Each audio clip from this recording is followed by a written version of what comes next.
Today we are reviewing Danny Boyle's 28 Years Later. Was it worth the wait, or would we have rather watched the Power Rangers? Let's find out on the Late Night Movie Podcast.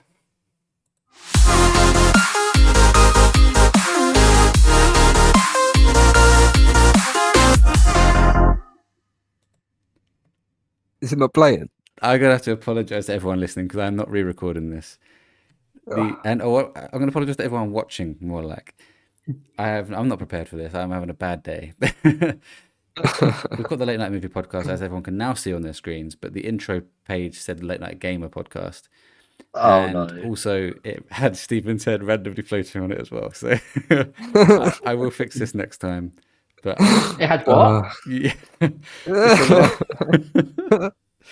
This is a really bad start to the podcast, but don't worry, it's fine. It'll be fixed next time.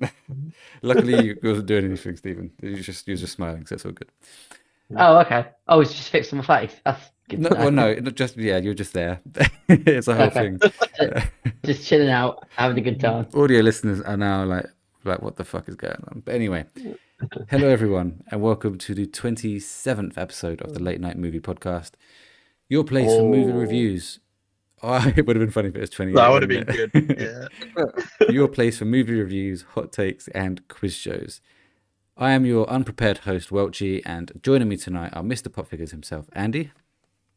Hello guys, pleasure to be back. And I feel like we should have just done another episode before this one now, just to so we could have said 28 episode. That'd be so cool. We're also joined by our resident horror expert, Stephen.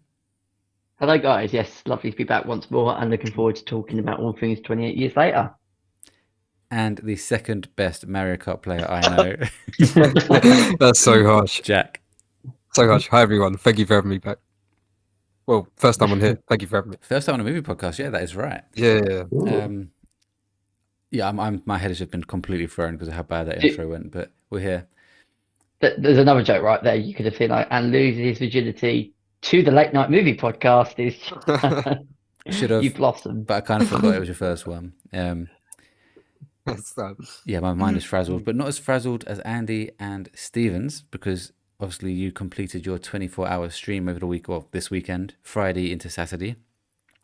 We'll go into more details on like kind of your favorite moments, funniest bits or whatever, but on the gaming podcast, I should say. But for now, this is our first time speaking since. How are you both feeling? Did you struggle, or did you kind of breeze through it? I think, Andy, you've done it before, so I'm kind of thinking Stephen may have been a bit more of a shock to your system. Yeah, I think I managed it a bit better. I've done it before. I knew sort of what to expect, and once I got past like the early hours of the morning, I sort of like, you'll always feel tired, but I was prepared for it. I was ready for it. Sort of, yeah, I sort of managed it fine in my own way. But yeah, it was a lot of fun, and yeah, feel like I'm fully recovered now. Got the day off tomorrow, so yeah, just another day to sort of catch up and be fully prepared for going back to work. But yeah, all good. How do you feel, Stephen? Yeah, I mean, it was a lot harder than what I thought it was going to be. I'm not gonna lie, I went into it thinking this could be a piece of piss. Just play video games, play them to the early hours, no issue. Yeah, it did really play over my head. I don't think people saw it on stream, and I'll go into more detail about it because I hit it quite well, and it was a lot of fun. And sort of when we got to the sort of the later stages of Saturday morning, I got that second win because I could see the end. But yeah, it was much more challenging than what I expected. But yeah, it was a real moment, and one thing that I'm glad that I've said now that I've done. Yes, and obviously congratulations to you both for doing it, but also for raising 660. Is it still at 660? Obviously people can still donate, but it's gone up. We're now on 680. Someone else donated £20 earlier. Oh, lovely. Nice. So you're £20 away from Stephen logging back on and twerking on camera. Yeah. Just go live for 10 seconds, just twerk and then go off again. That moment has officially gone. So I will never be wearing a Tottenham shirt ever in my entire life. But an incredible amount of money. So thank you to everybody once again. It's a real pinch of me. I can't believe we've raised that much. No, it's a fantastic effort, and obviously the money side, but also just staying awake for 24 hours. Me and Jack obviously joined you for a bit, and I stayed up later than I wanted to. But obviously wanted to support you guys as much as I possibly could. I should have left when you started playing Fall Guys, because that's where it went downhill for me. But no, I think me and Jack were tired, but obviously nowhere near what you two were. Yeah. Jack, first I time feel, on the yeah, movie most podcast. Yeah, first time. Thank you for having me. I'm excited. I'm going to ask you a very quick question. Haven't Yep. prepared you for this, so I apologize. Oh, What's your favorite movie of all time? Oh, does anyone answer to this? Yeah, Jack's answer. yeah. Interstellar, maybe. That's a great shout. It's a Ooh. great shout. That's an underappreciated shout because I know someone in this podcast does not like that film very much. Is it? You? Andy. Biggs. I've never seen it. Ah, that's why. So I was talking when I was streaming once. Biggs was like, Andy said I'm a mug for giving it a 10 out of 10. Oh, right. So I assumed you didn't like the film. Wait, you've not seen? Is Interstellar the one with Matthew Matthew Mahogany? McConaughey, in? yeah. Yeah. Christopher Nolan. The Yeah. funny thing about Interstellar is I haven't seen it, but every time there's a quiz question relating to that film, I always get it right. It's like whenever there's like a space sort of film or like there was a quiz that we done and it showed a random intro and I think that film starts off like with like in a hay farm or something, like in Wheatfields, cornfield. Yeah. I was like, Yeah. I said Interstellar, and it happened to be that film. I was like, what the hell? That was funny. Are you sure you've never seen it? I swear you've seen Interstellar. I 100% haven't seen it. I'm missing That's a out. great It's film. It's a great fantastic movie. film, yeah. Great, I'll probably watch it one day. great choice, Jack. There's no reason I'm not watching it. Well, let's move on. I want to get us into the topic of the week quickly this week because we've got the four of us, obviously, but also it's a much anticipated film, so I think we all want to get talking about it. But before we do talk about 28 Years Later, let's go through some quick housekeeping. Of course, this is the Late Night Movie Podcast. We drop new episodes every week, typically on a Monday. If you enjoy the podcast, please do consider following or subscribing on your favorite podcast service and also leave a rating as that really helps support the podcast a lot. Obviously, I didn't even mention earlier, this is our first video podcast for the Late Night Movie Podcast. So we're now on Spotify in video form, but also on YouTube. So obviously, if you're watching on YouTube, then please do subscribe and like, because that goes a long way to help us out a lot. You can follow us on all major socials with the handle @TheLNGPod, and you can join our Discord using the link in the podcast description if you want to chat all things movies, TV shows, and video games. If you're listening on Spotify, you can leave comments on Spotify, which is the easiest place to contact us and for us to read out your comments or leave any feedback for the podcast. And finally, our content schedule for the week beginning 30th of June, can't believe we're half through the year, looks like this. Monday, 28 Years Later review. You're getting this podcast, the Late Night Movie Podcast. Tuesday, no content. Wednesday is our Late Night Gamer Podcast episode of our favorite video game characters, which I'm still deciding how to do that properly. But anyway, Thursday, Friday, Saturday, Sunday, no content. There's going to be a little bit less content for the next few weeks as I will be going away on holiday. But do not fear, there will still be an episode or two while I'm away. So there is still content still coming. There just won't be any Twitch streams for a couple of weeks. That is it for housekeeping. Trivia question. Stephen, do you have one?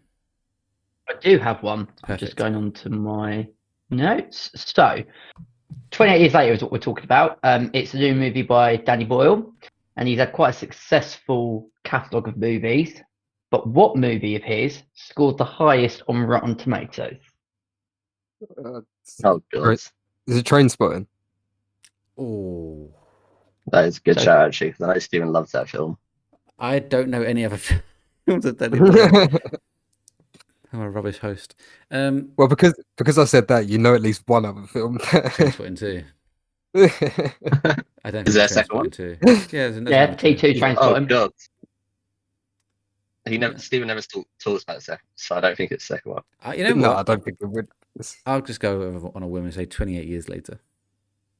See, that was going to be Ooh. my guess, because they're the only films I've seen of his.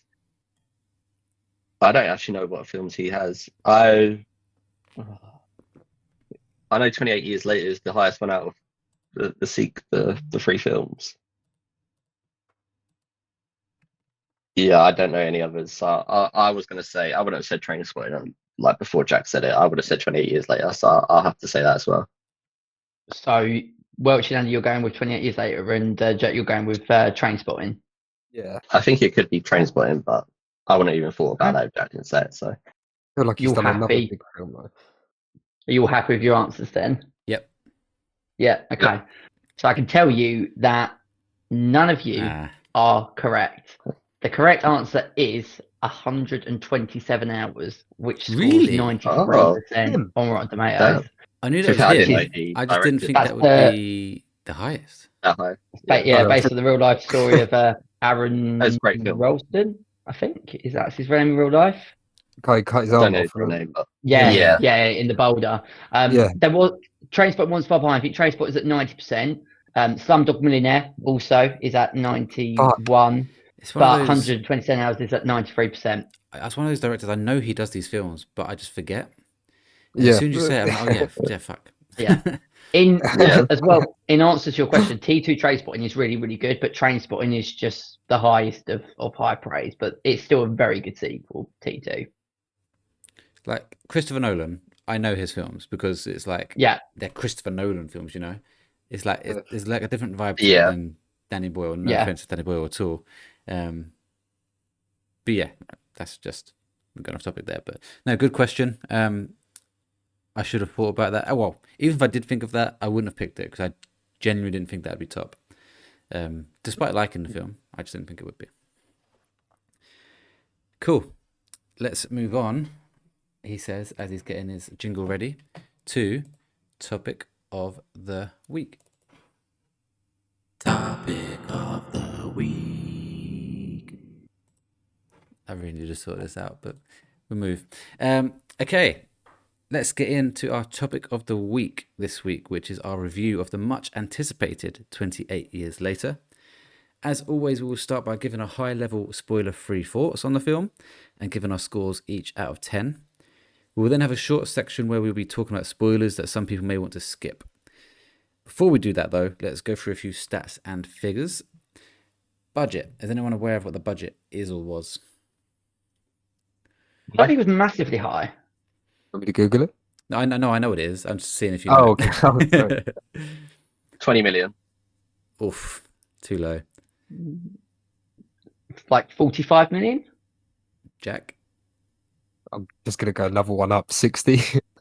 So I'm seeing two reports online. One says 60 and then one says 75.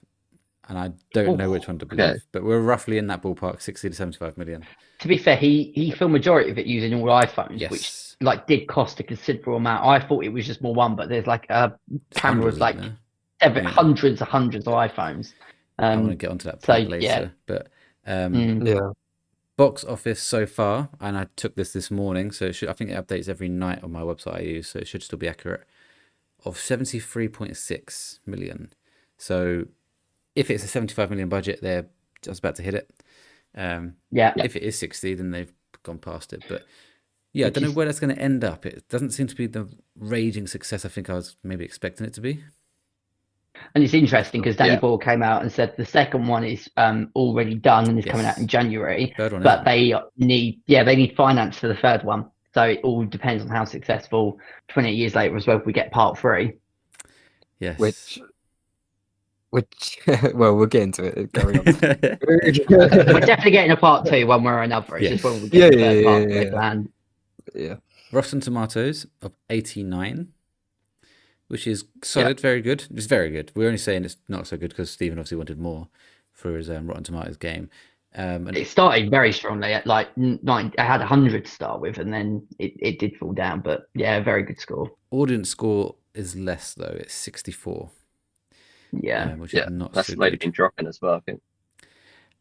But Letterboxd has it a 3.6, so which I'd say is above average at least. It's a pretty solid score. Yeah. That's it for my stats for now. Let's go into our high-level thoughts of the film. Who do we start with? I've got a selection today. I've got 3 people I can start with. I think we'll start with Stephen, our horror expert, our biggest 28 franchise fan. And obviously you picked it for your Rotten Tomatoes game as well, so you kind of had this it's been attached to you, this film. So yeah, you watched it release night? Day after. I believe it came out on the Thursday, so we went Friday night. Me and Andy both were in the same screening when we watched this. What did you think? High level thoughts, and then finish it off with a score out of 10. So as everybody knows, you are right. I'm a massive horror fan. I would say I'm the biggest 28, franchise fan in terms of watching. I've seen 28 Days Later many times, 20 Weeks Later I've seen multiple times, and actually that's been my favourite out of those two, what we spoke about in last week's podcast. I didn't like this. I didn't like this whatsoever. In fact, I'm massively disappointed with 28 Years Later. It's the first time that Danny Boyle has really, really let me down because I'm a massive fan of his work. But yeah, I was trying to find the good points when we came out and spoke about it very briefly. But as time has gone on, I just don't like it more and more. It's the worst film out of the 28 franchise, and it's not one of the worst films that I've seen of the year, but it's not far behind. I really sort of started to hate the movie the more I think about it. Like, I'm really not a fan. I think, and we'll go into spoiler territory in a bit, there were individual moments that demonstrated just what this movie could have been. From the trailer as well, it looked really intense. It looked like it was going to be really scary. It looked like it was going to be more of what we've seen in both Days and Weeks, but it just didn't mutate in that sort of way. It's the first 28 film that I've not connected with any single character. I've not cared about any character. They were solid performances and they're a good cast, but I just didn't find a way in. And we'll get onto it later on. The ending is an absolute disgrace. The ending almost ruins the entire franchise for me. I know there's a caveat that there's a part 2 coming, and part 2 could make up for bits of this film, but just on its own, this I just didn't enjoy in any shape or form, and I'm really disappointed with it, because I went into it with the highest of high expectations, and for it to let me down, and I found it boring, I found it weird, and not in a good kind of weird either. And I don't tend to try and always see the best in movies, but when you've got such high expectations and you see a movie like this, yeah, mightily disappointed with it. Wow. Scathing review from Stephen. What is your score out of 10? It's a 3 out of 10. Whoa. Shit. Okay. So just to be sure here, it's on the same level as Half Nelson for you? Yes, only because I expected a lot more, and because I've seen so many Danny Boyle and Alex Garland, who wrote it, films that are so good, it's fallen way below it. So I'm being even more harsher because they can do better, in my opinion. So even though the movie is better than Half Nelson, because Half Nelson I just found boring from start to end, but for the people that made it, it's a 3 out of 10. Fair enough. Let's go to the other person who watched this on the same night, Andy. Yeah. Same question. Overall higher level thoughts, and finish off with a score out of 10. Yeah. So obviously me and Stephen came out the cinema and he asked me, like, well, we're still sitting down, actually asked me what I thought about this film. I said I was bored shitless watching this film from beginning to end. There was only one part, or like several parts, but based on the same thing that I liked about this film, which we'll go into a bit later on. But yeah, basically just echoing Stephen's thoughts on basically the entire film. The ending was so weird and pointless, and I didn't really get that. There was no connection to the characters at all. Like, there wasn't any emotional connection, and I feel like they tried to do that with certain characters, like the mum. But for me, I don't feel there was like enough sort of build up or storytelling or moments where you really got to connect with her and before what sort of happened. They tried to be funny and sort of relate it to some of the modern day sort of things that happen in terms of plastic surgery and other things like that. But yeah, it wasn't funny to me that sort of they went off track with that, just trying to add comedy for the sake of adding comedy, where it didn't feel like it connected with like what the other films had done. I'd obviously watched 28 Days and 28 Weeks Later at the cinema for the first time building up to this film. And after watching 28 Weeks Later, which I found incredible and intense from beginning to start, then going to watch this, there was a lot of hype and high expectations around it, especially with the trailer being as good as it was. That this is one of those films where the trailer looks incredible and the film was the complete opposite of what the trailer showed. So to then sort of see the trailer and go and watch this film, I was just really, really disappointed. with it, and I thought they could have done so much more with it. I feel like there was a lot of potential with this film, but they just failed to hit that mark. So yeah, I was disappointed and upset that this film didn't live up to my expectations. And a score? I'm not being as harsh as Steven. I gave it a 5 out of 10, Okay. which probably still isn't great. Like, Well, for you, it's on par with Marching Powder. yeah, I'd say that's about right. Yeah, there's moments, and I see the potential, but I feel like they just needed to reach that potential a bit more. Well, a lot more. Fair enough. Jack, I think what's mad is that we got 3 posters of 28 years The free later. poster was the coolest thing. The poster was the best thing about the movie. And I have it up. I almost fell asleep. It was crazy. You probably saw in my stream that I've actually got that poster underneath my Smile poster. But I've only put it up because it's a cool poster. But I kind of wanted to take it down because of how much I hated the movie. Okay. Jack, you watched it most recently. You watched it Wednesday? Yeah, Wednesday. So you're the most fresh. I watched it Tuesday, so basically the same. But yeah, again, same question to you. Overall, high level thoughts, spoiler free, and then round it up with a score out of 10.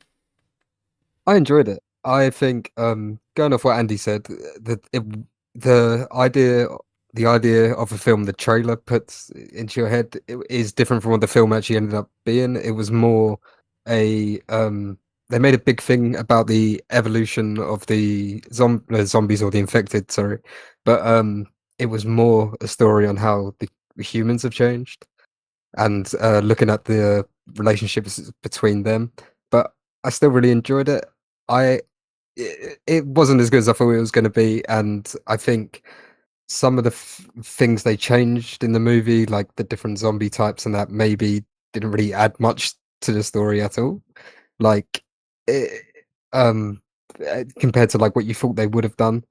But yeah, it didn't feel as gritty and full on as the other 2 movies. They sort of made you feel like you were constantly at peril, as where this one didn't really. I don't know. I don't know if we're going to talk about it later about the cameras. You can talk about it, but I'll only say a big point was made about the cameras being used, and I think they're sort of trying to go for the original, the tone of the first movie, because I think it was all shot with actual like digital camcorders, well, not like tiny ones, but like, but I just thought the actual quality of the shots, I just thought they might as well just use a proper camera at that point. I liked the rigs they used for where they had multiple ones set up. The shots that they delivered were really good, but for a lot of the regular shots, I was thinking I would prefer a better quality picture because it didn't change anything of it being that slightly little bit tiny less quality than an actual movie camera. It did change it. It made it fucking worse. There was some moments I was like, why the fuck is this blurry now? Like, I also think it was for the moments of like the zombies getting sort of attacked was where the iPhone came in. But you're right, it didn't really serve more. I don't really get what the big deal about it. The mum was going to spoil territory here. In the mainland, the mum's there, he's there, and it was like there was nothing going on. There was no attacks going on or anything. It was just, and I was like, this just doesn't look good. Like, it looks blurry right now. Yeah. And I can picture it right now, and I was like, what the fuck is going on? My eyes gone wrong? the next scene looked great. I was like, what? Take your glass off and think, is it me? Is it, or is it actually happening on the screen? Yeah. You didn't go into the 3D one again, did you? No,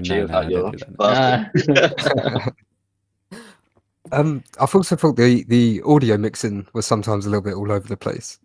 Like, it wasn't. It's nowhere near as bad as the fucking first film. 28 Days Later's audio is shockingly bad. There was sometimes where I did think it was slightly off, but I get what you mean. But overall, I did enjoy it. It could have. I think like it could have easily been like a 9 out of 10 or 10 out of 10 for a lot of people. But yeah, just a lot of decisions that did bump it down. I think I did give it a 4 stars on Letterboxd, but I probably. Whoa! Is it double it up? I was thinking, or are you going slightly below? No, I would go down. I think I'd probably give it a 7. I think that's probably fair out of 10. You can do halves if you want, or if you stick with 7. No, I think a 7's good for it. Yeah. 7 is good on the scale, which is what you basically said anyway. So I'm curious to see what route you go down now, Welchy, I'm very after that. curious. Because I didn't check either of your Letterboxd scores, so yes, I didn't check anyone's Letterboxd either. Oh, actually, no, that's a lie. I saw Andy's. you saw mine, yeah. But Yeah, I I saw it. purposely avoided Letterboxd. I went on it the other day to look at something, and I had my phone like this, and I was like making sure I couldn't see like cover Jack's it, bit. 28 years later, I really enjoyed it. I Really? thought it was a very good film. Oh my god. It is my favorite in the franchise. Is this a joke? No, hands up. It is my favorite in the franchise. I thoroughly enjoyed it. I enjoyed all the changes they made, all the decisions they made, including the ending. We'll get into that in a minute. This is gonna get interesting. Oh my god. But I thought it was quite cool. Yeah, obviously most of my things will be spoiler, but I thought it was a fun film. I thought the acting in this film was incredible. That kid, it was his first film. I thought, wow, unbelievable. Yeah, the performances were good. Is it Jodie Comer? Is that her name? Jodie Comer. Amazing. Aaron Taylor Johnson, good. Like, I'm not going to say it's his best performance ever, but it was good. And I always say his name wrong. Is it Ralph Fiennes? Ralph Fiennes. Again, Voldemort. Fantastic. Although there were moments he made faces, and I was like, I can only see Voldemort right now. Like, I can just I'm stunned, Welchy, that you actually said that you really enjoyed it. I did not think you were going to enjoy this film in any shape or form. I really liked it. I'm not saying it's my best film ever. It doesn't come close to Sinners still, and that's not my best film ever, but this year. And yeah, I just really enjoyed it. I think some of the as I said, the quality of the scenes were not always the best. But I did find the audio to be a lot better than the other two films, although Weeks wasn't too bad. And yeah, I just thought it was a really interesting film. I think it was a good take on what life would be like 28 years later from that event. I liked that they didn't do what 28 Weeks Later did with it was meant to get Jack's thoughts on the days and weeks. The whole there could be a cure thing. I'm kind of glad they've gone away from that, and it's just there is no cure. We're just isolating this island.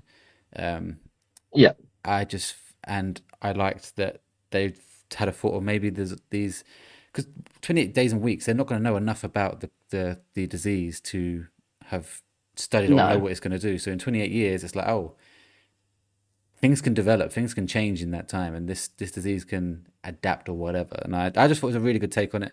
And I was pleasantly surprised because even though I liked 28 Weeks and had my problems with 28 Days, I went into this thinking more of the same, not expecting it to be my favorite thing ever, but I come out of this thinking I'm very happy with that, and I'm now much more excited for the sequel.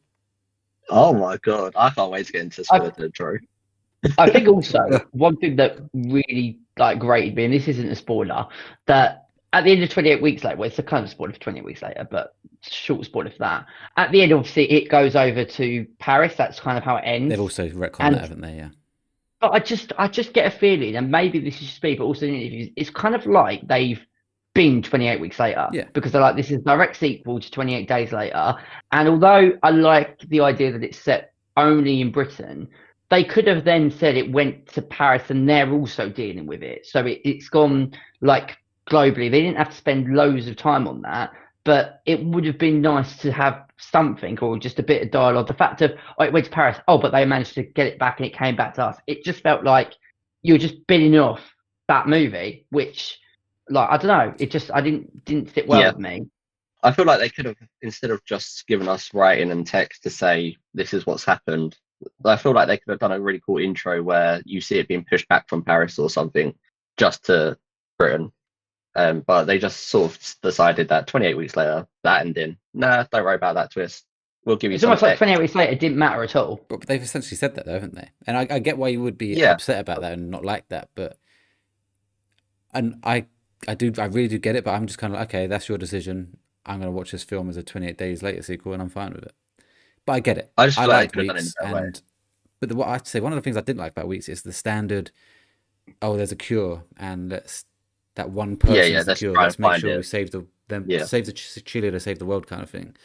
The Last of Us is the same fucking story, isn't it? But I love The Last of Us. Yeah. Yeah. I Also, like that. just in terms of like how intense that movie was from start to finish, I didn't get the same feeling with 28 Years Later.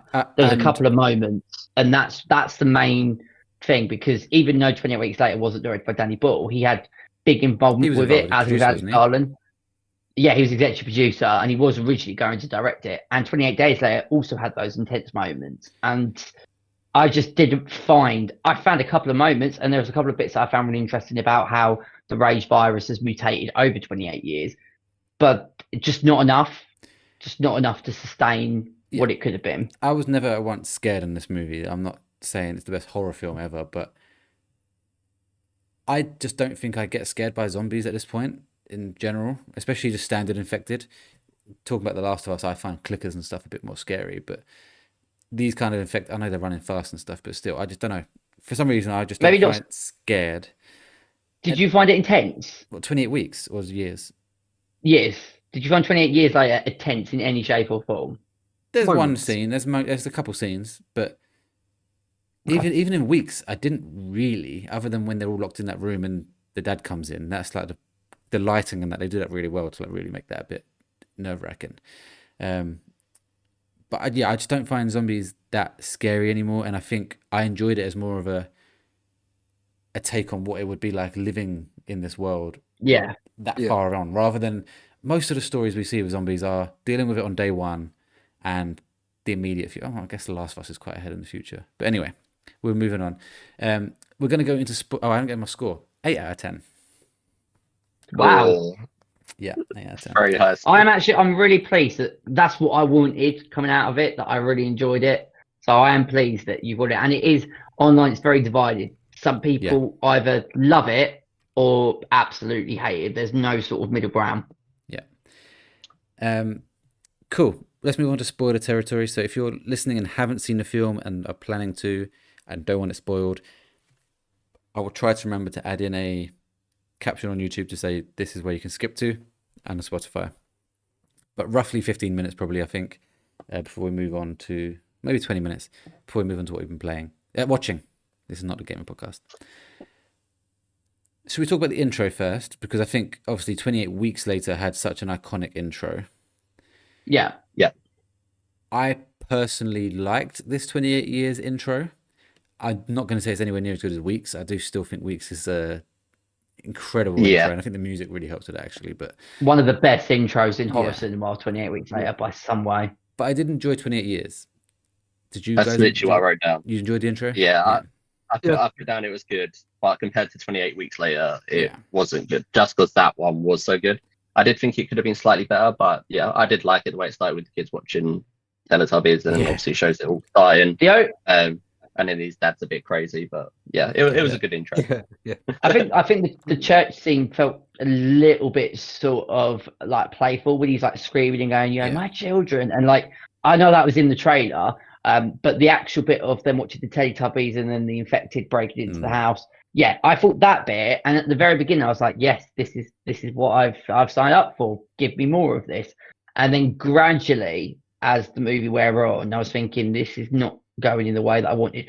And the other as well, just while I remember, I felt it was really like ridiculous. That boot song, which they used for the trailer, which is in the movie itself, when they're walking from the mainland over the marsh, I felt that was really out of place. Like, and the whole flashing back to sort of the war people, or like going back to the Vikings.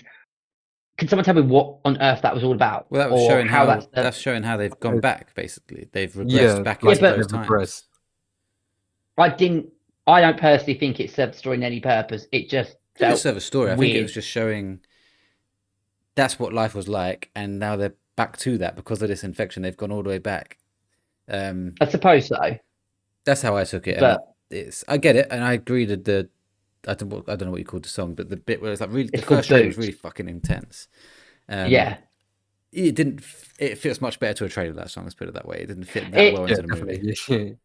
I mean, I'm sort of contradicting myself, because I've added that piece of music to my car players because I love the song and the you must actual just be music like behind it. fucking raging.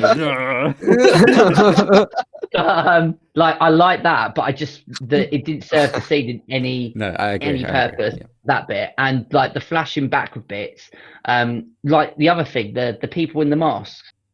What was that about? Yeah, I'm not sure about the whole mask bit yet. I'm wondering if that's going to continue into the next film. Maybe, and that's what I need to remind myself that part 2 maybe answers the question. But there were certain moments in it where I was just like, "But okay, we're going to go back to that," and we never ever did. Yeah, I agree with that bit. And and even like the moment of when they go back and they're having the party in the bar, and he's got like stand up as like saying, I'm gonna do this and that. Like again, I just found it a bit gimmicky. Oh, I like that. Like I don't know, it felt like out of place. They were trying to like be a bit funny, and like I don't want that from a 28 movie. Like there was sort of weird humor that was thrown in, but the only bit that I laughed at was the social media gag halfway through. The Swedish guy. When the Swedish guy's looking at his wife, and then he goes, "What's wrong with her lips? She looks ill." Yeah, something like that. I laughed out loud. I thought that was really funny. But the rest of it just felt sort of out of place humor that didn't really need to be there. Should we talk about the 28-inch schlong? So massive prosthetic. One of the advancements or adaptations for let's call them zombies or infected, whatever, is that they now have alphas. Who are basically massive, not bodybuilder, but just like 6'5" units who not only are just big and strong, but they seem to be smart as well. And like he was like waiting on that hill, just waiting for them to move. What did you think of the introduction of them? Because that shot was great. That shot was so good, especially when they done like the time lapse, the clouds rolling behind him, and he just stood there. Personally, I like the alpha idea. Good idea. Yeah. I wish they gave him a different name. What? I wish it was different. I feel like Alpha's just like saying like, what should we call that really strong one? Alpha. Like, Alpha. It happens a lot. Out of all of the infected, so it's kind of the name explains exactly what he is. But in saying that, that's like that's just what that village calls it. Anything else.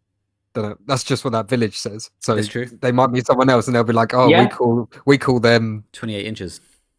Yeah. Do you know what's funny that Deadpool had to get like fake set ones for the scenes where I can't remember the kid's name in the film. I found Spike. Spike, that's it. So any scenes that Spike was in where the alphas basically schlong was exposed, it had to be like a fake one, because if they were real, Danny Boyle would have then got arrested for basically doing child pornography. Like the laws of movie making is that you can't expose anyone under the age of like 18 to real nudity, because for the scenes of the adults, they weren't prosthetic, or they must have been actually, but like they had to do lots of things around with the scenes of spiking.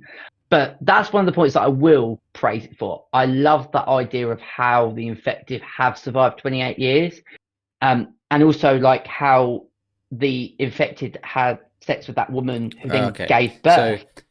So, massive spoiler now for anyone who really doesn't want to know, but you're too late. Are we saying that 2 infected have had sex, or has some dodgy man, human, like non-infected, gone in and done it? Would that even be possible? I don't know. If he's sedated, it could have been Ralph Fiennes, whatever his name is. There's a lot of around it. I can't say it yet, because the other thing is, was she a human who was pregnant and then got infected?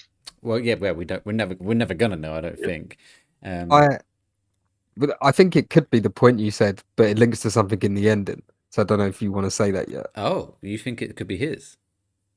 Because when they do the attack, they tie up a female zombie, but they don't kill her. Oh shit! Like man, that'd be brutal if it's them doing that. That's bad. I swear to God, they leave one. I think they leave one alive, and it's definitely a female. It may be, but I've got loads of thoughts on the ending. We'll get to the ending last, because I know that it's half and half here. Oh, I think it's half. The other thing as well with that scene, it was like, it looked like I don't know if it was because it was just one of the alpha zombies, but it looked like the alpha had a connection So to that. I also was thinking that, and because obviously he then chased them into the bone temple, and I thought he maybe has this sense that he can sense his child. Maybe. That's what I thought maybe was going on, because he just seemed dead set on getting that baby. I do find it interesting, like if an infected or somebody who is pregnant but then becomes infected, does it then infect the baby? And we found out that it hasn't. And I do think that's really interesting, because it's 28 years. These things would have happened whilst the town is rebuilding. So that is like an idea that was really interesting. I think was executed really nicely. I just wish the rest of the movie had those same kind of ideas, because at moments like, oh, that's good, or oh, that's interesting, or oh, that's starting to be a little bit intense, but it just never sustained for me. I think the pregnancy bit was really cool. I think it showed, like, with the infection, with as she was giving birth, so obviously she's feeling pain and other things. It overrid the rage from the infection. Yeah, so that was cool to see. And then as soon as she popped the baby out, straight back to rage, and it was just that was cool. But is that them showing a way of like being able to manage the rage infected people as well? That if they inflict enough pain on them, like in a way that will like overcome their need to attack humans, or you'd have to give them somehow constant pain, which I don't know how they would do. I'm sure they could figure out like like one of those electricity, what do you call them, like necklaces. Where, like those tags that electrocute you if you step out of line. I feel like I did really like the alphas in this film, and that's one of the positives I wrote down about the film, was all the alpha scenes. But I just feel like they could have done more with that, especially like when they were trapped in the house, the dad and the son, and then he's like sleeping and he's having a dream, and they're like the building's like collapsing on itself. I felt like that would have been better if the alpha had managed to get into the house. Or like as soon as the house they ran out and the alpha wasn't there, it's like, well, the alpha was waiting for them. Like, why was he not then there when that happened, sort of thing? So I feel like there was missed opportunities with that. I also feel like there's missed opportunities with the slower crawling infected as well. Whereas basically I don't feel like the bloaters. Yeah, that's good. I don't feel like there wasn't enough intensity around them, and I feel like there was a chance where obviously the son's sleeping with the mum, and there's one slowly coming, but I feel like they could have done that better as well with maybe the music. And I didn't feel at any point that Spike was going to get bit or eaten or anything. It's because he's not, I think. Like, I know he's not, but like you still, there's sometimes like there's those scenes where you're still on the edge of your seat. It's like if you're watching The Walking Dead and Rick's not going to die, but there's potentially they could still do it in a way where you're like thinking, oh shit, how does he get out of it? I actually quite like that bit, because obviously he was like, how the fuck did that happen? Like, he woke up and he was like, and the mum was like, I didn't but my other gripe was like, no, either, did she? No. So that's thinking well, because it then flashed forward to how it actually happened. There were a couple of moments of like that sequence with Spike and Aaron Taylor Johnson's character where he's dreaming, and sometimes you didn't quite know whether is this a dream or is it actually happening. Like, it sometimes was a little bit difficult to keep on track of like on those sequences of what was reality and what was fantasy. The other bit as well that, and we'll get more into spoiler territory, but we're in spoiler territory now. So Jodie Coleman's character, I love the idea of somebody being sick, but because there's no doctors, nobody knows what's going on with her. Like at the start of the movie, I was then thinking, is she like an alcoholic or a drug user? No. Does she have some form of dementia? That was crossed my mind because of the way that she was behaving. I think it was really clever, the fact that she had cancer, and obviously when they found Ralph Fiennes' character, who's a doctor, to then say, yes, it's cancer, and yes, it's not curable. And because of having a personal connection to losing a family member who has died of that, the sequence when she effectively dies, I was crying, but I wasn't crying because of being connected to the character, because I don't, as Andy said, we didn't have enough time to really get to her, and I thought Jodie Coleman played it brilliantly. But that's only because of an own personal circumstance, and also seeing a kid that young losing essentially their mother. I was thinking about that, but again, good idea, but I think it could have been executed much better in that way. I just wish we found more of a way in. But I'm interested, did you fully connect with? I was almost there. I was almost there, and like when he said to her like, "You've got this," and like you could see the kid was really starting to react. Then they drugged him to like calm him down. Yeah. I was just a bit taken aback, and I'm not totally against it, but I think I agree that I wasn't fully connected. And then she just kind of just went off while he was drugged and basically didn't kill herself, but decided to die. Yeah. Yeah. It was all very quick. It was very sudden, and Yeah. I think that's where it lost its impact a bit for me. But I'm not against the idea. I think it just happened. If this happened like halfway through the second film, I'd been like, oh, okay, we've had enough time with her now and him. Yeah. Yeah. But yeah, Yeah. overall, I wasn't against the idea of how he did it, and I'm really glad that Ralph, I'm gonna say his name again, Fiennes. I would say fine, Ray- but maybe I think it it's- is Fiend. Yeah, Ray Fiennes. Hold on. I know who you mean. Fines. Okay. Because obviously Aaron Taylor Johnson makes him sound like this really evil guy, and when he was explaining the story, and he's like, he had all these bodies lined up, and then he said, "Come over here," and he was like, "So you can tell it." As I said, he's a psycho. I was thinking, well, actually, he didn't do anything. Like, for all you know, these people are already dead, and he's just said, "Come and help me, please." Like, I think it's one of those moments where obviously he's seen it in a different way to and he was what's young, actually happened. and he was a young kid when he saw it. But Like, if you put yourself in his boots, where you come across like 100 dead bodies, and there's just a random like one guy there, and all these dead bodies, you're thinking like, he's killed fucking him. hell, this guy must be Yeah. he's either crazy or Like There's also. Oh, go on, Jack. I know. I was only going to say, like, I think the dad does a very good job, and all the characters on the island do a very good job of, like, personally, I think they feel like they're stuck on that island, but they're not really. It doesn't seem they didn't get what? Yeah, they didn't Why get do they need attacked to that leave bad. the island? They didn't. Well, more space, better living. I don't Like, think they need more space because they go back to like they always go back to their like island, don't they?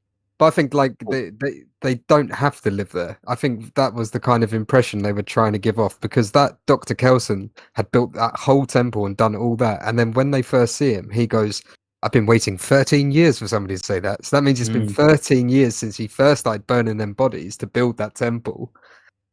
Like, if he's done it by himself and managed to do all that, it can't be that bad. Well, But sometimes it's better working alone, isn't it? As soon as you have more people, that can cause more attention. Whereas you're alone working, it's a lot easier to escape like situations that where you might find yourself in close encounters with zombies and I feel like it's probably quite there's not that many infected. It's one of those situations though, like where he would be alive for like 20 years, all of a sudden he gets a group and he dies the next day, sort of thing. It's like, and he almost did with the Alpha got him, and luckily the kid was there to give him the arm. I actually like how it showed how someone as smart as him has clearly spent a lot of years working out the virus and how to. That's why he's got all that orange stuff. What you called it now? Iodine. To like, because the virus doesn't like it and stuff, and he obviously knew how to sedate them. He obviously the scene when he gets introduced is so good. Yeah, so good. He obviously spent a lot of time in like researching, and I think that would happen. There would be some very clever doctor out there who ends up on his own and starts experimenting and figuring them out. And I just really liked all the ways they took it. There was another point that I thought about in the coming days after watching the film, that Aaron Taylor Johnson halfway through the film is having the affair with one of the girls on the mainland. And he was so against the idea. I know he thought that this doctor was crazy, but did he also secretly deep down know how sick the mum was? And as a result of that, didn't really want her to get treatment, because he got the best of both worlds. He was able to like feel good for looking after her, but also essentially going off and having it off with this woman, you know. I think partly because he didn't want her to be cured. Yeah, exactly. He was waiting for her to die so he could just move on. Yeah, I think he knew that she also couldn't be cured. It wasn't the fact that he didn't want to save her. Because I feel like if he, like before that affair started, if he knew she was well and he knew there was a way to save her, like there would have still been that romance, like chemistry there just at the beginning. So he would have probably done all he could to save her. Maybe there was like more backstory to that they could have shown, where it showed a couple of scenes of him trying to reach the doctor or trying to find like cure for her. Because he was quite cold towards her, even from another opening sequence. She basically says a very rude word to him multiple times. But basically, like the way that he kind of was around her, as I was watching, I'm thinking that something seems a little bit off. And then when I saw him having the affair, I was like, oh, okay. But still, I knew that she was poorly. But again, I was more so on like some kind of like brain issue rather than like cancer never came into my head about what actually she could be suffering with. But yeah, it is interesting because after 28 years, if you've got no doctor or medicine is starting to fall off the face of the world, and you've got somebody sick like that, what do you actually do? It always annoys me in films where they don't tell the kid about, like, when the mum's ill, obviously the dad doesn't want to tell the kid, but then the kid at some point is going to be like getting fed up with it, wanting to save his mum, go off and like try and save her. It's like, why not just tell him? And there's one point in the film where the mum does say like, oh, I was wanting someone else to tell you, sort of thing. And it's like, why did the dad not just say, like, sit back down, tell him what was happening, just to sort of say like, your mum's not well, there's literally nothing we can do. Instead, obviously I know that's part of the film, Spike going off, so they need a reason for him to do that. But yeah, in any real life situation, I feel like you're straight away telling the kid, listen, no matter what we do, the technology to cure that sort of disease now is not available. Like, we're not going to find a cure. Your mum's going to die, sort of thing. But yeah, obviously they need that for entertainment purposes. And Spike was quite hard in terms of like what he'd seen and what he was going through. Like, he could handle that kind of news being delivered to him for sure. I'm not sure about that. That's where I disagree. But at the end, he kind of had a bit of a meltdown when he told him she had cancer. Yeah, but think about the fact that he killed his first infected. I feel like he really struggled with that, though. I feel like when he went on the mainland with his dad, he was really struggling to come to terms with everything that was out there. He was, but he was getting stronger as the movie went on. So by that point, I think he would have dealt. I think he would have dealt with it better. I completely disagree. I feel like it jumped too quickly. I feel like it didn't show enough of him adapting in the mainland and showing like one-on-one scenes with him taking on infected, maybe. And I feel like it went from that to then him at the end wanting to be on his own. Like, all of a sudden he's a badass, and it's like, but time had skipped. Yeah, but I think that was really good because it wasn't all the. So the film starts and he's on his first day out. So before that, he's probably done all this bow and arrow training and everything, blah blah blah. Yeah. He does his first day out, and it wasn't that everything before him and his first day out that prepared him for it. It was all the stuff that came after. So seeing his dad, his mum, of course, and then sticking up to his dad with the knife, all that stuff, and then him realizing like, I can't be on this little island. I found that really good because it was like, you can be like as prepared for something as you think, and then it actually happens, and then just like it clicks in him from that moment, like. That he was ready. I really liked that.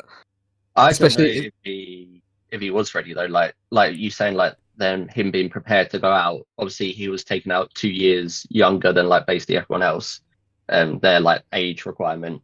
And I feel like he was just peer pressured from his dad to do that. Yes. And so I don't feel technically that he was prepared for it anyway to go out there, but he was just doing it to make his dad proud. But then I agree with all the things coming afterwards helped build him up. I just wanted there to be a bit more, like with the scene on the train with the Alpha, I wanted there to be more like that with him involved, where it shows him developing as a kid and getting used to infected and like building up his like less fear of them. Go on, Stephen, you was going to say something? Yeah, no, I was just going to say that, like, as you rightly said, Jack, what happened on that second point, and it was after that Isabel said, I wanted to tell you. So I think during that point, before they got to Rose Vimes' character, if she had said it now, yes, he'd have a meltdown, but who wouldn't, being told that, like, their parent is got something that's going to kill them? Like, you could be the most strongest person in the world, you're going to react. But I think he would have still been able to deal with that. And then, as you rightly said, well, it jumps 28 days. So yes, which I like. All of that. And then 28 days later, he is ready. He's a badass. And then obviously in the second film, you're probably going to see him develop even more following that. So I agree. I disagree with what you said, Andy, about the fact that he could deal with that. I think he would have. But I also agree with you in that it did feel a bit quick. Like they could have spent a bit more time generally on the whole infected, building that up. So I do agree with that point. But then that's my main critique of the whole film, that at moments it felt a bit sort of rushed. And even though the film was a good length of like 2 hours, it just didn't flow. I don't think it was a very stop and start kind of movie. Like I would be like, okay, we're starting to get somewhere. And then the next thing would be really random, and I'd be like, okay, well, what actually is going on? What was the point of the scene that had preceded it? Did you not love the scene when they were being chased by the Alpha up the river? I was about to say that bit. The bit on the that was the good. lake, whatever you want to call it.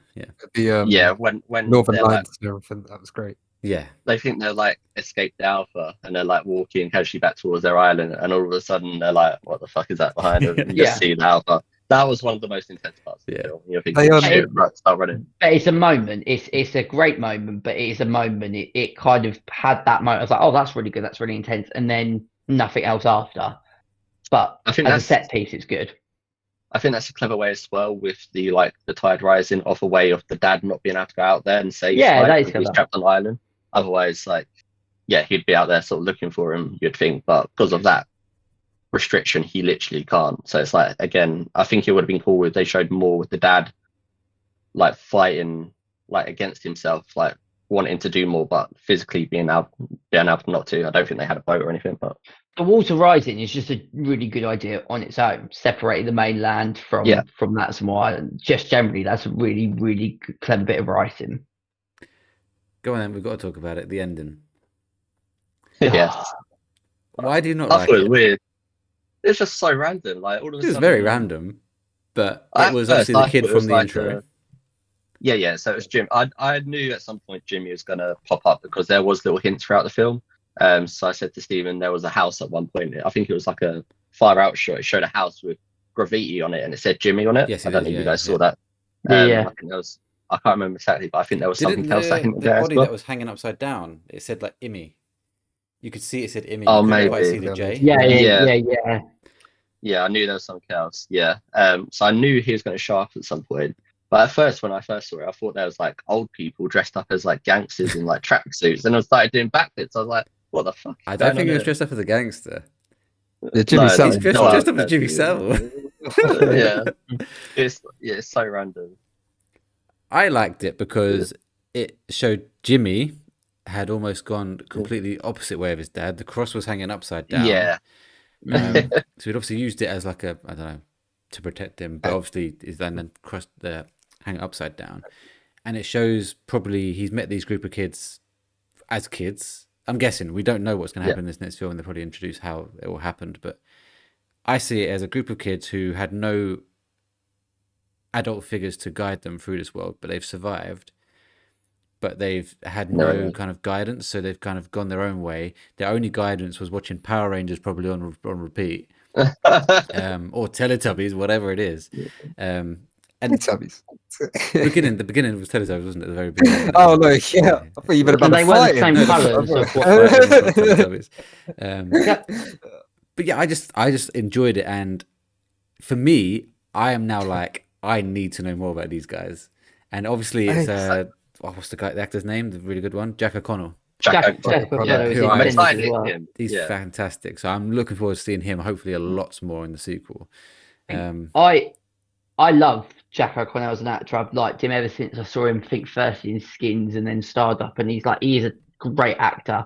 And I also thought he was brilliant in Sinners. He's brilliant in anything that he does. So he's going to be great on its own. I just thought it was a mockery of not just the film but the entire series. It was stupid. I know obviously it doesn't make any sense because we've got a second film, but it just felt so out of place. It was a mockery. I actually found it offensive because it was just so stupid. Sort of them doing backflips and this horrible piece of music in the background. It's shocking. It's so bad. It's not 28 Days Later. It's not part of that whole franchise. I mean, was Danny Ball high when he thought of that? Or when Alex Garland was writing it? Was he getting drunk when he was writing? I know some people have found it, as you say, Welchy, you found it interesting, and I'm interested in what that group's all about. But that ending just was shocking. But I think it shows a group of, I don't know how old they are in the film, but say they were probably doing this as teenagers, doing it as teenagers, having fun with the world rather than being scared of it. And I thought it was just interesting to see that perspective. And again, that's what I'll praise this film for, is just having so many different ways of showing what it would be like in 28. I don't expect if the zombie apocalypse happens, I will survive in 28 years. But if I did, I'd be a very fucking different person. And if my kids, if it happened now, my kids would have if I died, say, I don't know what Do the you fuck know what that it would be reminded like. me of? It reminded me of like what you would see in like an epic movie, disaster movie parody in the actual 28 movie. I see That's that. not what and I love parody movies like the Scary Movie franchise and all of that. But I'm going into those movies knowing that they're taking the piss. Not from 28 years later. It just felt like it was a giant middle finger to all of us loyal fans that have been with the series that love the intense moments of great storytelling. Like, it's on par with why didn't they use the In a House in a Heartbeat? That is the 28 days Yeah, later they didn't use theme. that at all, did they? Why? Why? Like, that is a cult classic. Why would you not even just use a fragment of it?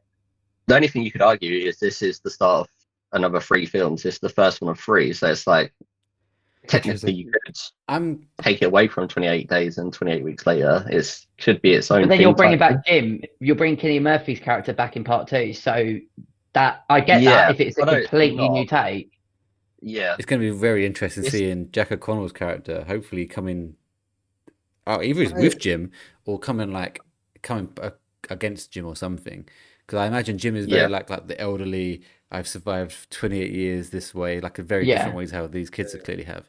I hope he's with Celine. I hope she returns as well, because that like them as a pair are really strong. I don't know if it's just going to be Jim. Do you think? Oh, okay. I think there's a comic series, and I think she might be alive still. I didn't know there's a comic series. With the ending, I just wonder what they're going to do about the whole like Jimmy Savile thing, because I think right. So the outbreak did the outbreak happen? Yeah, that's what I was going to ask. Outbreak happened 2002, so he never would have got outed as a pedo. Okay, well there you go. So he was nice. So yeah, but then as I said, so like they reckon like so they could have still just watched his shows and still thought he was a regular person. But I still think there was whisperings at that time. People still thought he was a bit of a weirdo. Yeah, the whisperings go, don't they? Because these kids would have watched it without the whisperings. So I was thinking, so the opening was in Scotland, wasn't it? Yes. Jimmy's Scottish. He had a house demolished in Scotland after he died in like the Scottish Highlands.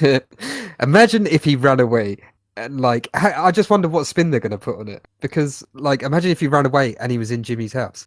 And then like Jimmy was like, or like all the kids in the house were blonde. The dad had like black hair.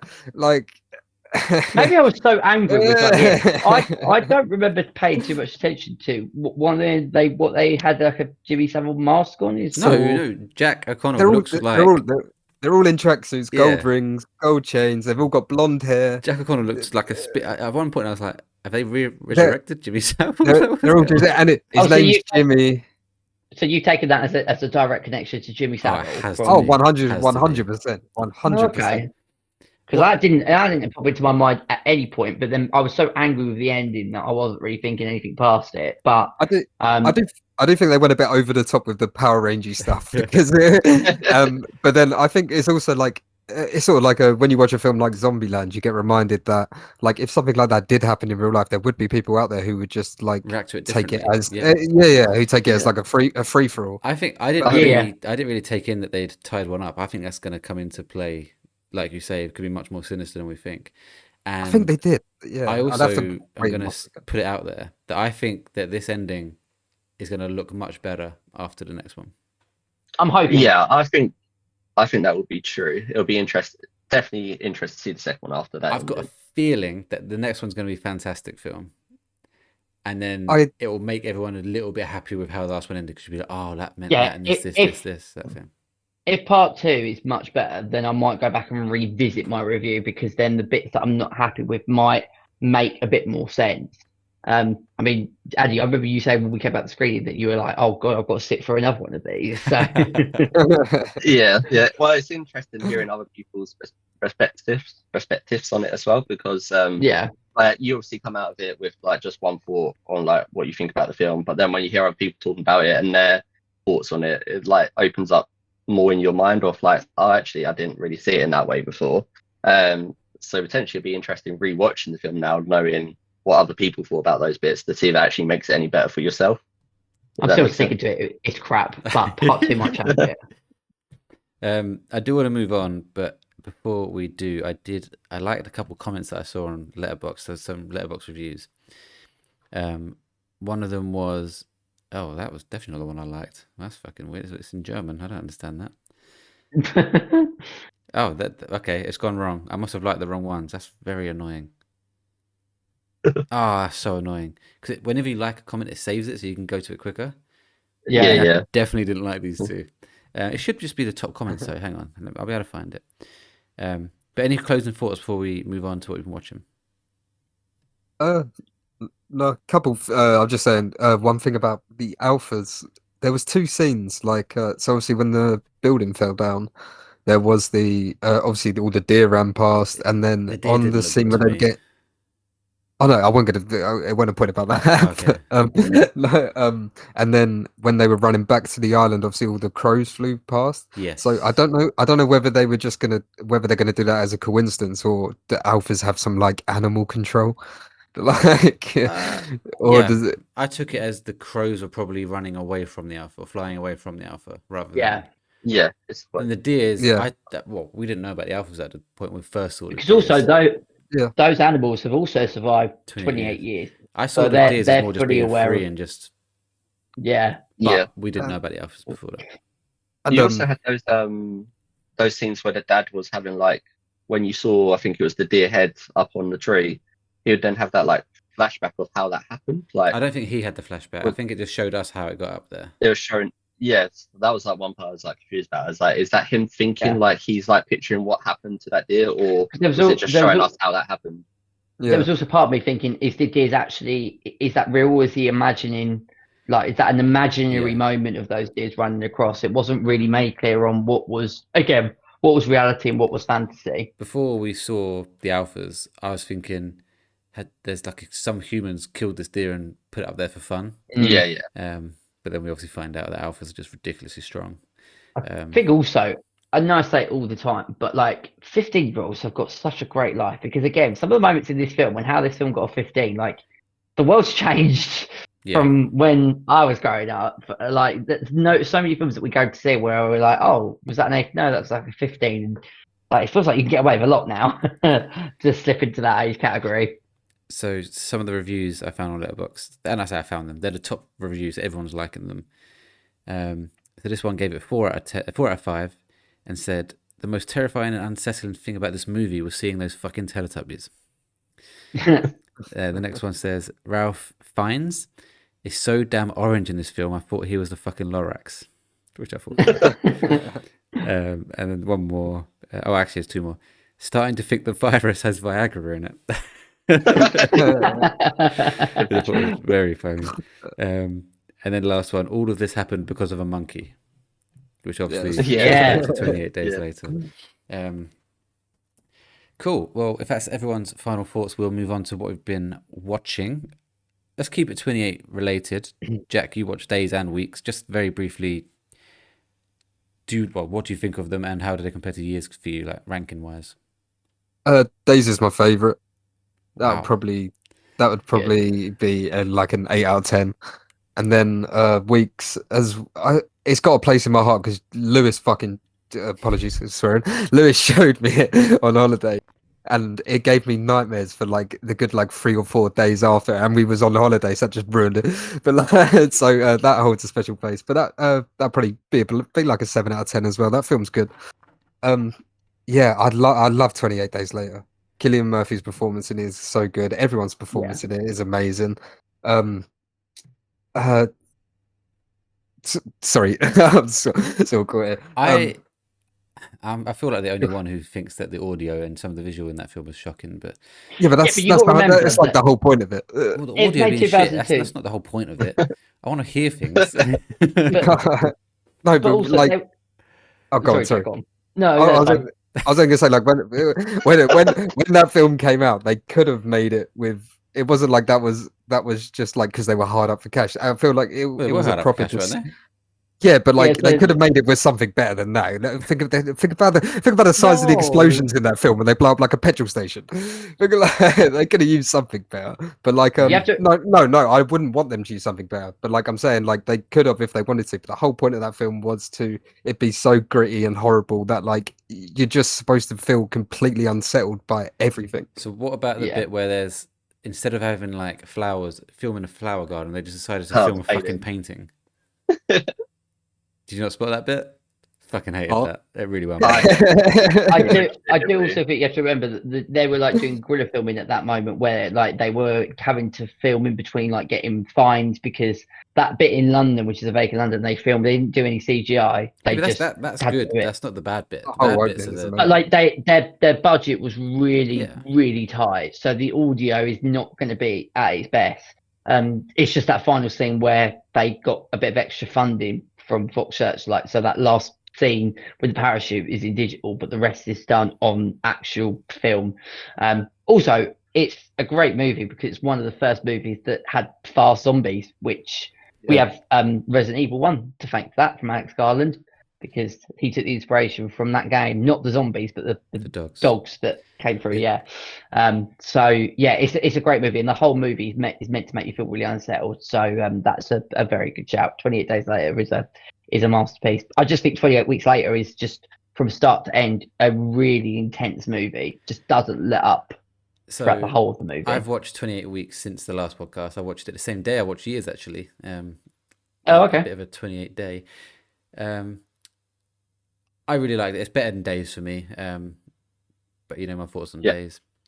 Even though I gave that a 7 out of 10, I'm slating it, but it's a good film. Weeks is very good. It's just, as soon as it was like they started focusing on the eyes, I was like, oh, here we go. There's going to be some sort of cure here, and obviously might be, or not anymore. But I didn't realize how stacked this cast was. It's a really good cast. Yeah. That's what I said. And Jeremy Renner's a bit hit and miss for me, but I thought he was actually quite good on this. I really like the scene, as I mentioned earlier, where they was in that like, underground bit, and they were like trying to keep everyone safe, and then his dad comes in. I was like, oh fuck! And the lights were flashing, and it's like you couldn't see what was going on, but like in a good way, like it was meant to feel like the moment as well when he visits his wife in the lab and they start kissing, and then he just goes absolutely to town. Like I forgot, I watched that when I was like, fuck. I was on the train. Shit. I only watched that when I was like 12, 13, and again, it reminds me and makes me amazed how many movies that mother watched that she had no idea what was in them, because I think if she did, I don't think I'd be watching 28 Weeks Later as young as I was. But I was like, fucking hell, that is. I remembered the scene, but I forgot how brutal that sequence actually is. I feel really bad now for making Jack watch that on holiday, because he was probably like 8. yeah, I was so young. It was shooting. Did he show you the opening sequence of it? I think he watched the whole film. We watched the whole film. We watched the whole film. I couldn't sleep for like 2 days. That now makes perfect sense, because 28 Weeks Later is incredibly intense, and it has a number of actual jump scares in it, which I've seen so many horror movies, but in the cinema, that bit where she's looking through the arch and then the infected like runs in the cinema, even I felt like, fucking hell, I forgot that that's how they break into the house, and just it's nerve-inducing terror. These films starts off like both 28 Weeks Later and 28 Years Later. Both the dads are dickheads in these films. Like the first dad runs away and leaves his wife. Well, hang on a minute. Wait, if you're in that situation, right, and it's like either you saving yourself and knowing that you've got infected, like most people, I imagine. I was going to say, if Chloe's listening to this, you're saying, she's not being a hatchet, she's still safe at this moment. You can still save her, and the mum does survive, so that shows that you can save her. You know that he was pissed when he found out she was alive. Fuck. So he's run away and just left his love of the life to die. And then in 28 years later, you got the dad who's just in the church, like, come and eat me, like, and instead of trying to get his son out of there, it's like, come on. If you're the dad, you're trying to get your son out from to safety. If I could save Chloe and make sure that there was 100% chance that I didn't get bitten myself, then we both know Stephen's running away as soon as he sees anything. Don't rely on Stephen to save you guys. You know that dad. I'll do my best. Fucking fuming, because of all the people who could have the cure, it was his fucking wife. He probably hasn't seen a single person from his old life. He's like looking around like, oh my god. I love it. That scene in particular where he goes, "Oh, we found your kids. Oh, thank God, and we found your wife," and just the colour drains from his face. He's just thinking, "Oh, for fuck's sake." Please be infected. Please be infected. Please be infected. The fact she's lived for that long, like in the house as well, like just living off whatever food was nearby, and then as soon as she's saved, she dies like instantly. I quite Typical like that. It stuff. kind of showed See, the ridiculousness of, or the brutality of the world. That Yeah, as soon as like- she's almost introduced to humans again, it goes wrong again. yeah, yeah, exactly. It gave me like purge. Good job. I was gonna say the man who left her to die ends up killing her. Like, Yeah. Yeah, It- yeah. It also could be like purge vibes when the army start actually shooting on the remaining people in that sector. Sort of, it just shows you the sort of the caliber of. And what I love about the 28 movies, including years, is it's not always about the infected. It's about how humans deal with that. So Yeah, like in 28 days later, you've got the whole thing about like that army wanting to save a woman so they could restart the universe, so to speak, which is just like, it is disgusting how people's minds go to when they feel like it's the end of the world. I think from that film as well, there's like two things that you could. I wonder if they passed over into the newest one. So the mum's obviously a carrier, and she ends up infecting the dad. I wonder if the baby at the end of the new one is Well- going to do the same thing. I wanted to say that. Yeah. We're kind of going back into spoilers, so we've got to be careful. But Oh, sorry. no, I agree. I'm interested to see, is Yeah. that what they think? Is it not infected, or is it there's something there? And like the dad in the second film as well shows he's a lot smarter when he's a zombie than any of the other zombies. Yes. So like, Yeah. was that like a early alpha thing, or like are they going to write that in? God Ooh. knows. Well, no, I think 28 weeks is gone. It's just gone. It's just gone. Nothing of it. That, Yeah. that film didn't. You also know it's bad when Idris Elba starts being the baddie, then you know you're in for a ride, because I was thinking, oh my god, John Luther has now really taken a step back and he's being horrible He's to the people. baddie, but he's not wrong. Like, you know what I mean? He's like, No. his job No, is you understand to why. contain Yeah. it, and to contain it, he's got to kill everyone. Obviously, it didn't work. But You understand why he's doing it, yeah. the only other thing I've watched, I might as well finish off before we go into your films, is I have finished my rewatch of Stranger Things. Nice. Hey. Finished it this evening, and my god, what a fucking show! Like, season a 4 great is show. up there with any season of anything. And Yeah. I didn't realize how much I'd forgot. Like, I'd forgot how it ended. It's mental. Did it get you in the feels, emotional, Oh, crying yeah. at any moment? I didn't Yeah. cry. Tay cried a lot. It takes a lot for me, but you know, like the moments where you can feel it and you're like, in your Yeah. throat. Yeah. There's 3 moments in the finale, and I remember just getting, and I won't spoil it for anyone, because anyone that hasn't watched it, go and watch it. It's Yeah. amazing. But I remember, like, I just composed myself, and then there is There's another a one. conversation with Dustin at one moment in the Yes, centre bit, yes. and I was like, and then he says one line, I'm like, oh. You're a superhero. Like, he was yeah. a hero or something. Yeah. Yeah, I was like, oh. Yeah, it's fantastic. I forgot that I don't want to go into spoilers in case people haven't watched it, but there's so many things about that last kind of like half an hour that I was like, shit, yeah. I was going into season 5 thinking like everything was kind of happy, and it's just not. Definitely not. No. It's the quickest 2 hours, 18 minutes that you'll watch. It is a masterpiece of a show.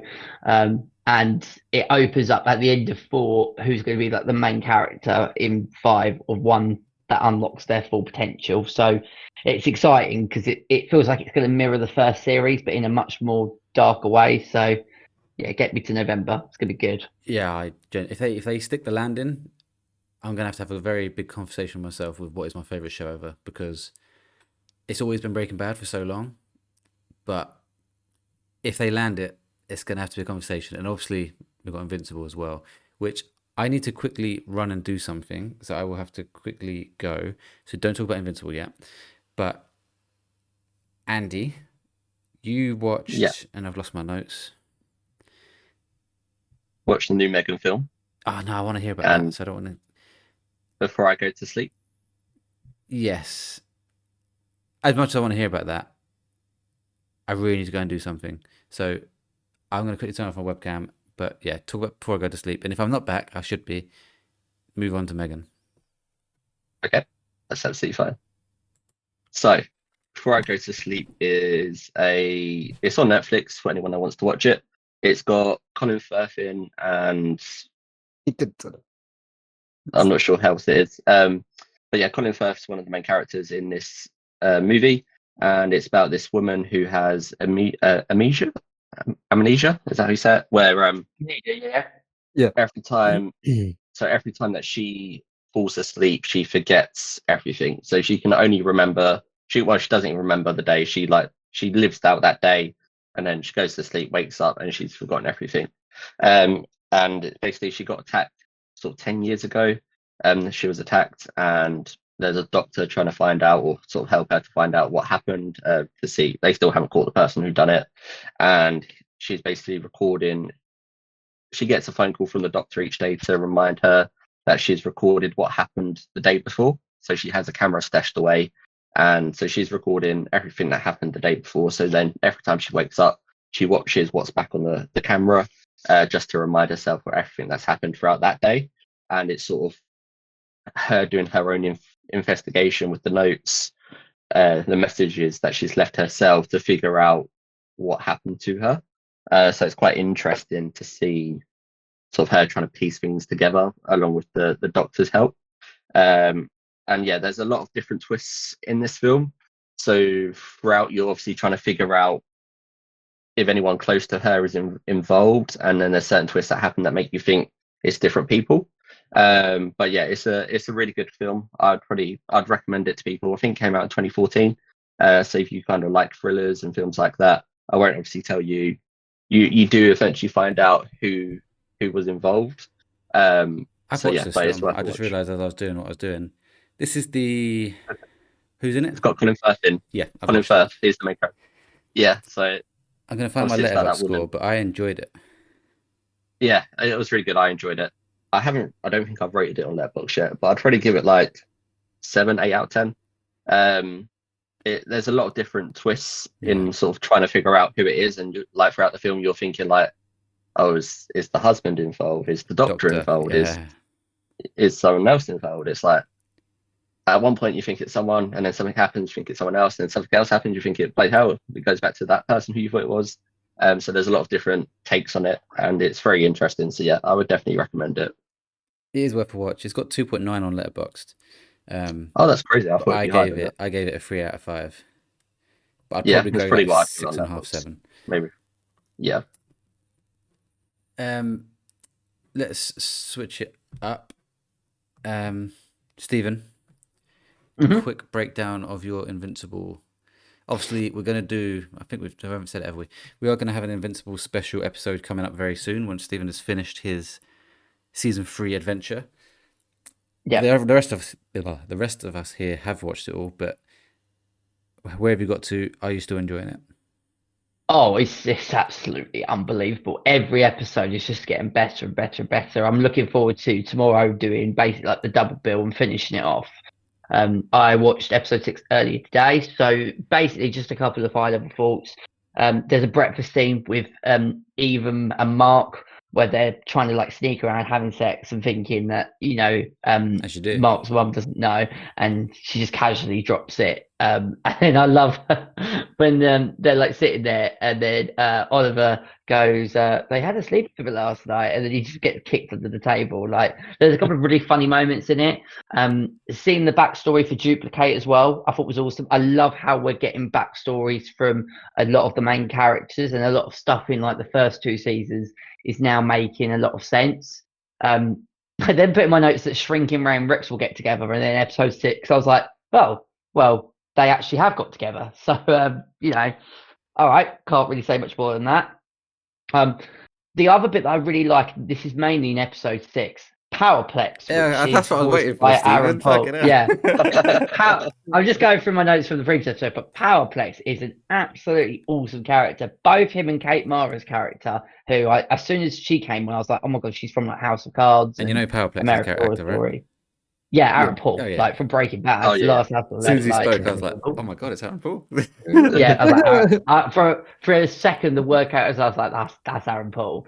But again, what Invincible is doing brilliantly is exploring the issues that happened in that season 1 finale between Omni-Man and Invincible, of all of the people that died in Chicago.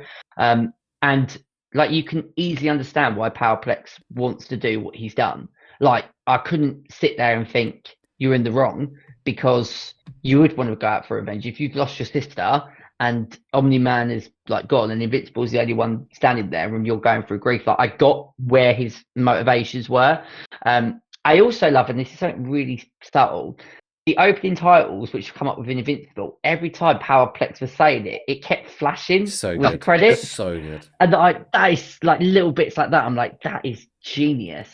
And like there was such a shocking moment. Again, spoilers for everyone, it's Invincible season 3, but Powerplex killing his wife and child, like with all the electric with the fight between him and Invincible. I was like, whoa, I didn't expect that to happen. I could see it coming. As he was getting more and more powerful, I was thinking this isn't going to end well for someone. Yeah.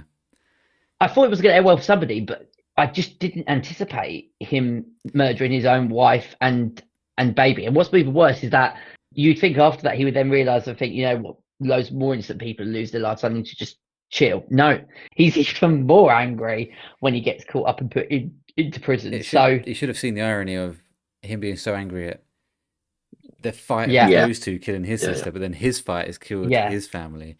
But he's so still filled with rage that he then still blames Invincible, even though Invincible didn't do this one. Exactly. But I just love that Invincible has moments that it's just not afraid to upset people and pull punches. And I love any TV series that just does that. Sort of interesting, which I'll get on to later, but like watching Squid Game, the first 2 episodes of season 3, I love TV shows that are not afraid to do things that they know their audience are not going to like. I won't say anything more than that, but it just was in my head as I was talking about Invincible. The other bit as well, I love the idea of the belt for Amanda. So every time that she gets bigger, as she then reduces back to her normal human self, she's not losing years. I thought episode 6 was just a really good character story episode. It brought the relationship between Mark and Eve further forward. Powerplex is an amazing story. And then we end with who is tracking Invincible, which I'm assuming is going to then set up the episode 7, which I found out a few weeks ago, which his name's eluded me. It's the guy that Invincible kills at the end of season 2. Angstrom Levy. Yeah. Oh, yeah, that's it. Yeah. And the fact that he's created basically his own versions of Invincible Omni-Man that are just flying and hovering. That's how episode 6 ends. And I'm like... They haven't created them. Well, not created them, but I'm assuming he's going to use... You'll find out, Steve. They're from the other dimensions, are they? Yeah. Ah, that now makes sense. But the fact that I'm assuming that's going to be his army that he's then going to use. That's my thought process anyway. Yeah, I don't want to say anything, but I felt like season 6, I was like, this is one of the best episodes ever. And then they just keep going. So you're in for a real treat tomorrow. You're in for a real treat. The only thing that I would say is that episode 2, amazing. All of 3, 4, and 5 have been like really good, and they've had like endings. I'm like, oh, I need to watch the next one. But episode 6, it's like episode 2 and 6 are real standouts, and then I've just got a feeling episode 7 and 8 are just going to be like wow moments. The entire season is, at the moment, it is my favorite season, but I feel like it's going to just go even further. I really don't want to hype it up too much because I don't want you to go and go, oh, it wasn't that good. But I just don't see how you can do that. It is. Episode 8, the whole of episode 8 is like... Yeah. You're in for a treat. I'm jealous you're watching it for the first time. There was just a couple of moments in like episode 3 and 4 that were not as good as 2 and 6. But like there isn't a bad episode of Invincible. It does make me feel more and more that season 2 is the weakest out of the 3, but still really good. But yeah, I've got a feeling that whatever's coming next is going to be just a lot of stuff that we're going to be talking about in this review. So I'm very excited to see how it ends. Andy, Megan 2, you're the only one here who's watched it. Yeah, I'm personally not going to because I haven't seen Megan 1 and I have no interest in either of them. You've seen the first Megan? And I don't want to. I never liked the look of it, and yeah. Okay. Is it good without spoiling it, obviously, because Stephen's going to watch it? Yeah. Jack, is Megan or Megan 2 anything that you've ever have watched or want to watch? I haven't seen any of them, but I know of the film. Yeah. Well, is it any good, Andy? And I guess finish off with score out of 10. Yeah, so I won't say too much about it because I know Stephen does want to watch it, but the early impressions that we got from just seeing the trailers was that it was going down a completely different route to the first film. So the first film is more sort of horror based and sort of more the scary parts of AI, where from the trailers it looked like it was going down a more comedy route. And it does go down a different route to what you would expect. If you watch the first one and then watch the second one, you think, like, what the fuck? A bit like 28 years later, I guess, like the way that they've done that with the comedy bits. But I actually really liked it. So yeah, I think I liked it more than what Beth liked it. But it does go down a different route. But I enjoyed the film. Like, it wasn't a bad film. I enjoyed everything about it. Like, there was comedy in it, there was action. It's not a horror film. There's completely no horror in this now. So it goes from like horror to then a comedy action film, which you'd think if you're a massive horror fan, you'd be like, this film, yeah, you don't like it, but the film itself is like good. There's nothing bad about the film. And yeah, I really enjoyed it. So I would recommend it to people. And yeah, just don't go into it thinking you want more of the first one, because that's not what you're going to get. But I didn't mind the story. That, like, I thought the story is good. I thought it was like clever and smart. So yeah, I really liked it, and I can see why it's got a high audience score but not a high critic score. Yeah. Do you think I'm going to like it then? I don't know, Stephen, because you're obviously a massive horror fan. If you go into this film, like, the thing is, like, the trailer shows it's not horror. So I know it's not horror for the get-go. We already go into the film knowing, like, it's nothing like the first one, so there's no surprise to that. So I think if they didn't show that in the trailer and you went into it watching thinking it's going to be like Megan 1, then you might be disappointed watching it. But because the trailers show you what the film's going to be like, I feel like you can't be disappointed, because I think you might like it. I think you'll like it. Okay. But not for the horror element, not for the horror side of it. That's given me more optimism then. If you're saying that you enjoyed it, I've got more confidence then from what the trailer was, because I like action, I like comedy, and I like Megan as a character. And even though the first one had horror elements in it, it was more, I'd say, on the thriller side of things. I didn't find the first Megan scary at all. It was just a bit intense in places, but that's giving me more confidence because the trailer just looked like it was going to be a really bad film, just generally. So yeah, I'm excited to see it. Did you give it a score? I'd give it 7 out of 10. What did you give 28 years? 5. Fuck me. Yeah. Just as a very brief update to the Rotten Tomatoes game we're doing, Megan 2 is Stephen's third negative scoring film. Out of 4. Out of 4, yeah. So 28 years later got you 29 points, 89. Megan 2 has got you -2 at 58. One thing I will say is I saw the trailer for the first time for Nobody 2, and I quite like the way that looks. Oh, cool. I think that might do well.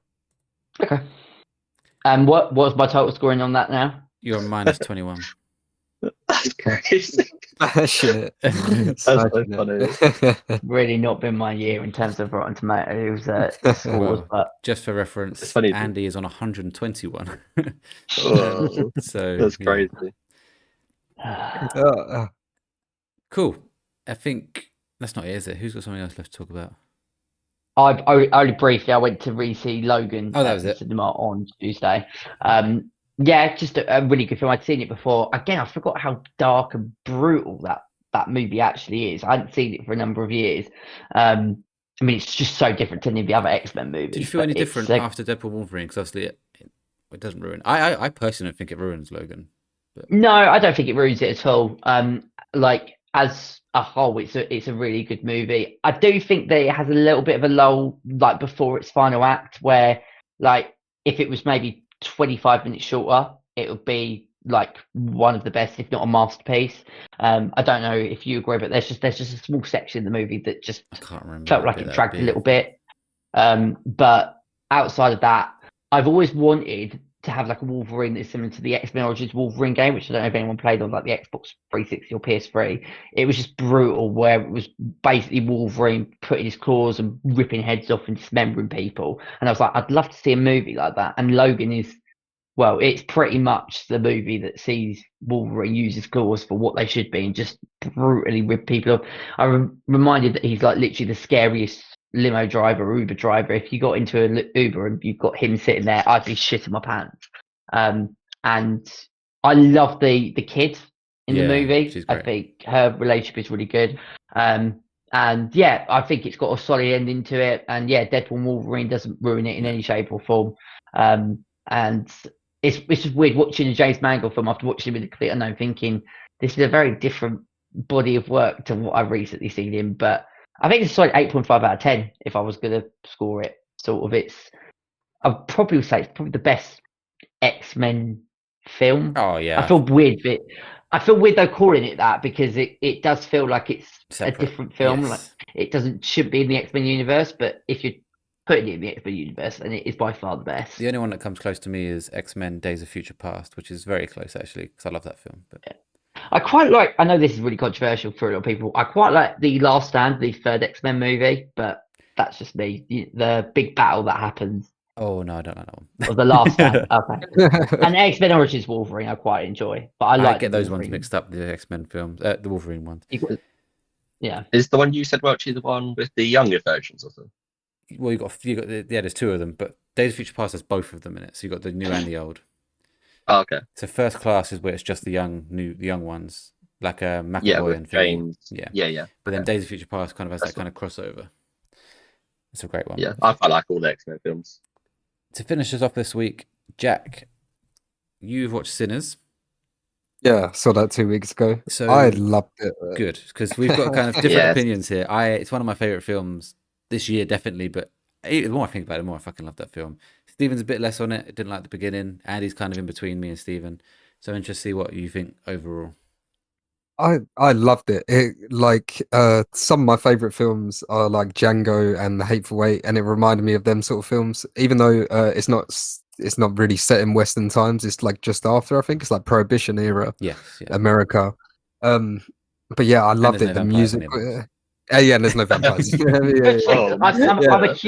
I'm a massive Tarantino fan. After Tarantino, like I've seen every single one.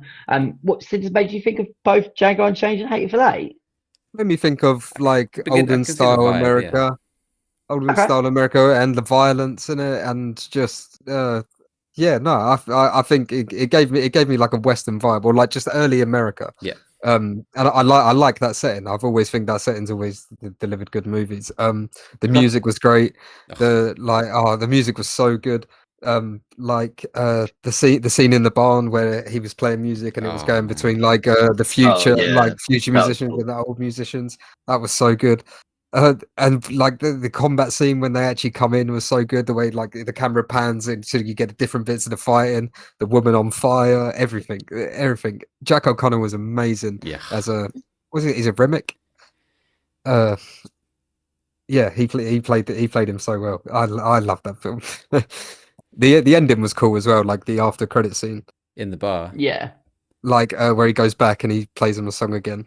I left the cinema for that bit. Oh, it comes out on like home video release. You got to go back and rewatch that. Because I watched the bit where Michael B. Jordan goes back to the bar and talks to him. Yeah, there's two. Yeah, and then I just left. I didn't get the bit. I remember saying to Andy, we got to wait. There's a number of post-credit scenes in there.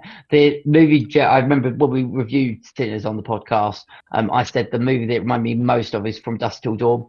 But if you've seen that film, the first half of that, and then where it goes into, like I could see so much influence behind that. Don't know if you've seen From Dusk Till Dawn. Have you seen it? I haven't seen it. No, you haven't I haven't seen it. No. Oh. If you like Django and like Hateful Eight, I'd recommend it. It's basically like a Tarantino film till halfway through, and then it goes completely off the rails. So if you don't know much about it, give it a watch. It's brilliant. Oh yeah, I'll add it to my watch list. Thank you. Yeah. Okay, we've done it in about an hour and 40, which isn't too bad. Before we go, Andy, do you want to let everyone know where they can follow you? Yes, please. So you can find me over on Twitch at Andy_Wyatt_0. Andy_Wyatt_07. Recently done our 24-hour stream on there, and I plan to stream more God of War when I get to it. And also over on YouTube, TikTok, Instagram, and Facebook, either at AB Collectibles or AB Collectibles 24. And we've just uploaded a new YouTube video today, and also a new TikTok video. So keep an eye out for those. Thank you very much. And Stephen, where can people follow you? Yeah, just on my TikTok at DJ Bagpuss. I'm going to be uploading some added Funko Pops that are now in my collection. You all know which one I'll be talking about. And also, I'm going to be doing like a video showcasing my Guns N' Roses experience from what I saw at Wembley. And then my YouTube at DJ Bagpuss as well, where you can see the 24-hour stream. All parts are on there. So I wouldn't expect anyone to watch it from start to finish, but any of the best bits, you can go on there. And I'll be uploading some of the best bits as well coming up as well. Thank you very much. And finally, Jack, where can people find you? You can find me over on Twitch at Generali. That's my only place. I stream most days, 7 or 8.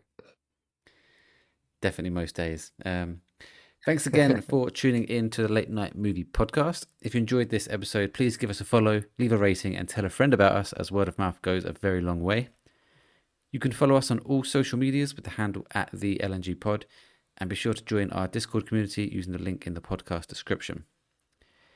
Next week, we have a shorter episode, a special episode, where it's going to be an Invincible podcast. Spoiler cast. I haven't kind of thought of a name for it yet, but we're going to be talking all things basically season 3, I imagine, of Invincible, particularly the last 2 episodes. So look forward to that one. Until then, I have been your host, Welchy, and my guests have been Andy. Thank you very much, guys. It's been a pleasure as always. Stephen. Yeah, it's been a good one, guys, and looking forward to the next one. And Jack. Thank you, everyone. It's been lovely having me. Thanks for listening, and we will see you next week.